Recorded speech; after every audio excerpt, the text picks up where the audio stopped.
My name is Matthew Walker. I am a professor of neuroscience and psychology at the University of California, Berkeley, and I am the author of the book, Why We Sleep. What are things that we can all do tonight and in the future to start getting better sleep?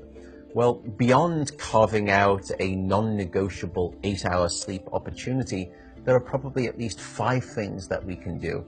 The first is that we have to try and maintain regularity. And if there's one thing that you take away from this, it would be going to bed at the same time and waking up at the same time, no matter whether it's the weekday or the weekend. Even if you've had a bad night of sleep, still wake up at the same time of day and reset.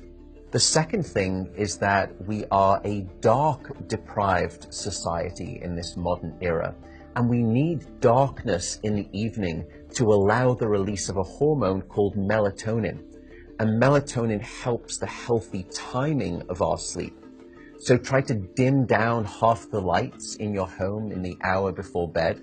Stay away from screens, especially those LED screens. They emit blue light that actually puts the brakes on melatonin. And those blue light emitting devices fool your brain into thinking that it's still daytime, even though it's nighttime and you want to get to sleep. The third key ingredient is to keep it cool. Many of us actually have a bedroom that's too warm in terms of temperature. So an optimal temperature is about 68 degrees Fahrenheit or about 18.5 degrees Celsius. And the reason is that your brain and your body need to drop their core temperature by about 2 to 3 degrees Fahrenheit to initiate good sleep.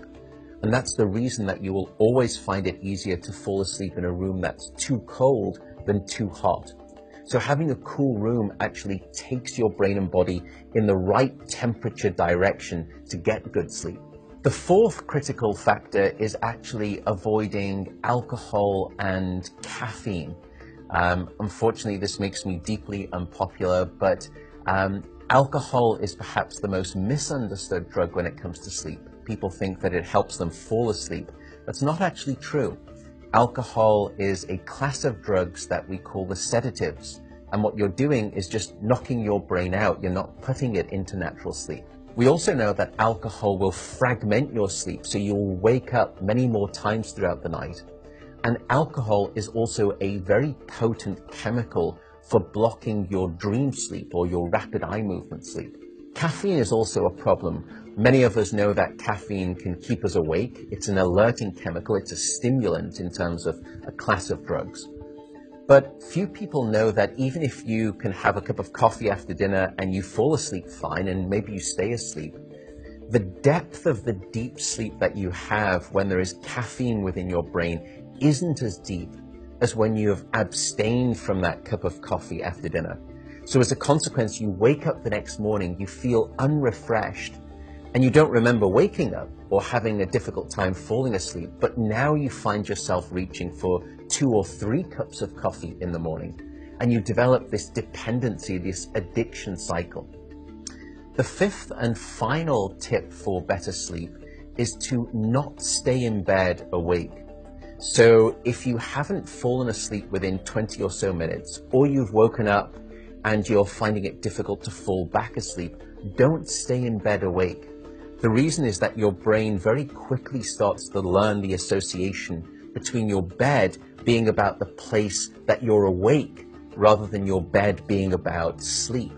So the advice is to get up, go to another room, and in dim light, just read a book. No screens, no email checking, no food. And only when you feel sleepy should you return to bed. And that way you can actually then relearn the association between your bedroom being about the place of sleep rather than being awake.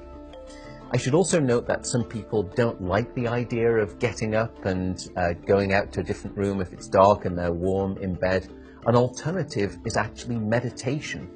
Meditation has been demonstrated in clinical trials to help people just relax the body, calm down the fight or flight branch of the nervous system that can happen when we wake up in the middle of the night and we have that Rolodex of anxiety thoughts. And by meditating, you can start to quiet the mind as well as the body, and that also helps you fall back asleep more easily.